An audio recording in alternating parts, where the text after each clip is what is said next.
Hello, wrestling fans! Welcome to this edition of the TNA Review, brought to you by UnifiedWrestling.com and 123wrestling.co.uk. I'm your host, Caesar Scorpio. Let's get started here with the action from February 16th, 2012 edition of iMPACT Wrestling. First things first, the champ is here! Bobby Roode comes out, makes his appearance stating, "I am the champion. I'm the one who won it. Defended against 3 guys here at the pay-per-view. And I'm retaining as the champion." Right, and right again. Actually, he thanks Sting for being the selfish one and allowing him to retain the championship. Couldn't contain himself and had to participate. And now he felt the guilt of raising old Bobby Roode's hand as the champion. Counting out 1, 2, 3 here, Jeff Hardy. Again, right again. And here comes Sting. Sting comes out, makes it right, saying, you're right. It's all on me. I costed Jeff Hardy this match, and I feel terrible about it. My selfish behavior costed Jeff Hardy this match, and now I'm going to make it right. Let's see a rematch. All right, so there's going to be a rematch following the break. Of course, James Storm is going to be happy about this, but this is for later. Bobby Roode is actually livid. Why? Anyway, this match ends following the break when, lo and behold, here comes Kurt Angle. What the heck is Kurt Angle doing here? What's next? Friggin' Mr. Anderson or whatever. Anyway, this match ends when he interferes, throws Jeff Hardy's carcass back into the ring so James Storm can go ahead and get the pinfall. There we go again. Here comes Jeff Hardy claiming one more match. Sound familiar, right? Anyway, here comes the argument for Bobby Roode. How many times do I have to beat this guy before I can move on? Sting answers that for him by saying, as soon as you beat him fair and square. All right, but in the meantime, we're going to have a #1 Contenders match to see who you battle next. So they're going to give him a break here from Jeff Hardy, apparently. But again, this #1 Contenders match, he was going to face the winner of this #1 Contenders match at the upcoming pay-per-view when we still have a few impacts before now and then.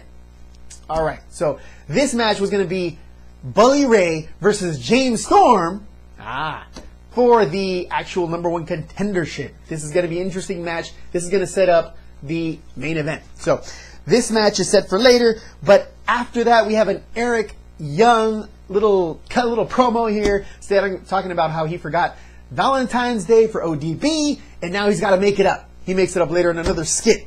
After that we have match #2, Austin Aries and Zema Ion. Woo, talking about some selfish dudes versus Alex Shelley and Shannon Moore. Man, that is a sick tag team match. And it was. These guys were going back and forth, bouncing around like luchadores. And this match comes to an end when it appears that we're going to get a brain buster here. Austin Aries on Alex Shelley.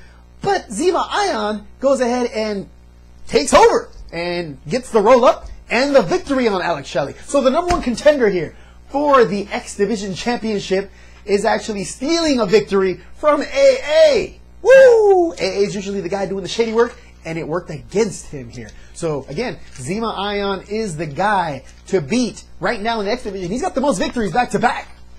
So be it. That's the way it is. And we move on from there.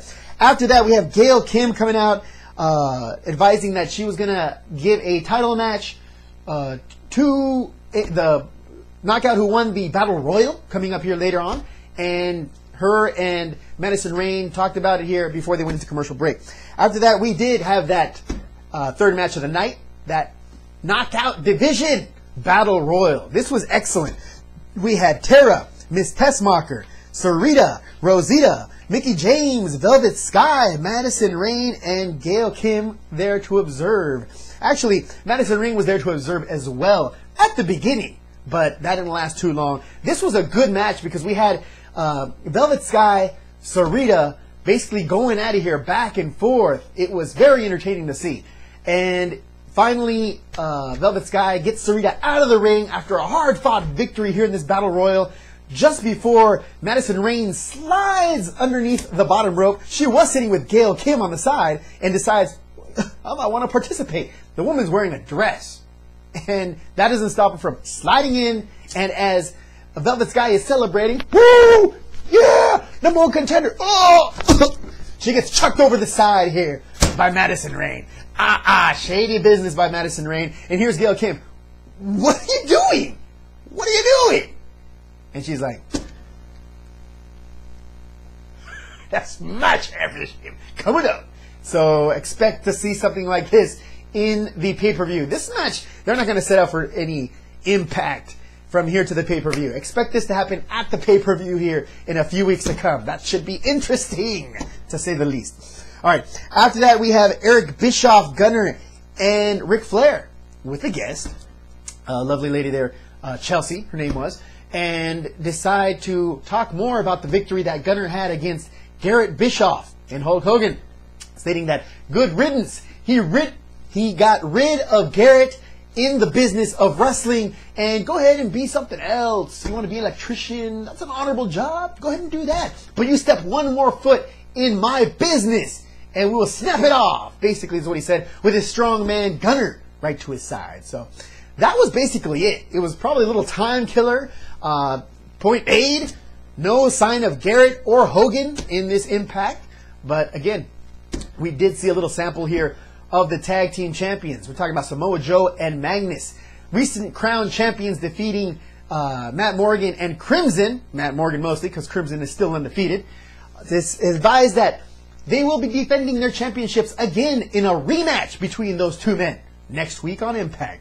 Should be fun to watch.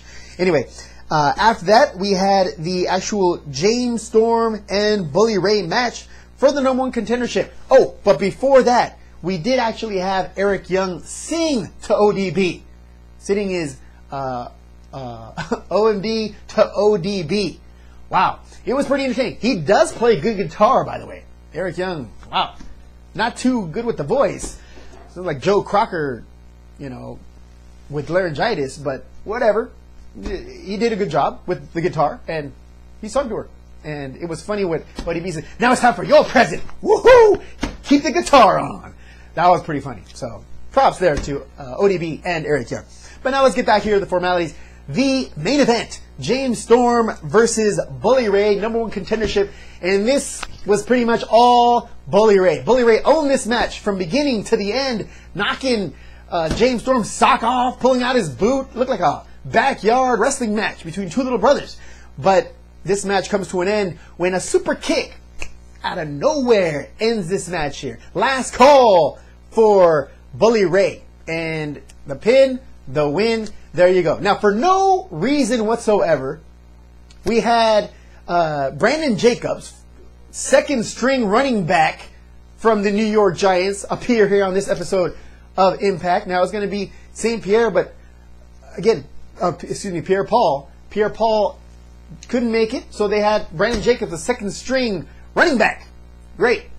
Anyway, for no reason, this guy was there ringside. Then James Storm decides to share a beer with this man, and Bully Ray starts picking a fight with him. These guys are both supposed to be from New York, but yet, again, animosity between the two men. Here comes Brandon Jacobs saying, "You're not from New York! You're not from New York!" Yeah, whatever. It was unnecessary. Again, Brandon Jacobs cannot act for anything. He was trying to fight back a smile the whole time. He was in conflict here with Bully Ray. But Bully Ray, again, the true professional, holding character and yelling right back in his face. "I'm from, Hell's Kitchen, New York. Now what?" Anyway, that was unnecessary, and apparently he's going to be in the next episode of Impact as well. Can't wait. Anyway, that's about it, all we have here. Now, it was mentioned here, again, that the next match between the new #1 contender here, James Storm, and Bobby Roode, was going to be at the pay-per-view here in the cage. All right, so with tigers? No, not really. But in a cage nonetheless. So this should be very entertaining to watch. Expect the unexpected here at this pay-per-view. But we got, again, a lot of Impact Wrestling here before that pay-per-view comes to be. So be ready for that. Once this ends, we have Sting come out. Sting talking about the actual cage match that's going to happen. Here comes James Storm coming out. And James Storm decides to pay back Sting by giving him a cup check before he banks him upside the head with his championship belt. Now that trickles a little bit of blood here from the voice of Impact Wrestling, Stinger. And that's the way it ends. Stinger's on his back, bleeding a little bit. We got James Storm slapping him around a little bit. And that's the way it ends. So expect some more of that following that up here next week. And I won't be surprised if Sting has another match for this guy Again, but he's not expected to lose it because he's going to defend against James Storm at the next pay-per-view in a cage. Thanks for blowing your wad before the pay-per-view, buddies. Anyway, I enjoyed the show, and I hope you guys did too. Hope you guys enjoyed the review. And again, if you have not done it, subscribe here to The Unified Wrestling for these shows we have here with myself, Caesar Scorpio on TNA, and Invincible E. Vincent for WWE. We both cover the pay-per-views, be it TNA or WWE, so don't miss those as well. From myself, Caesar Scorpio, thank you very much for watching. Don't forget to go on to UnifiedWrestling.com for all the latest information in regards to wrestling, rumors, and updates. Thank you very much for watching. See you guys next week.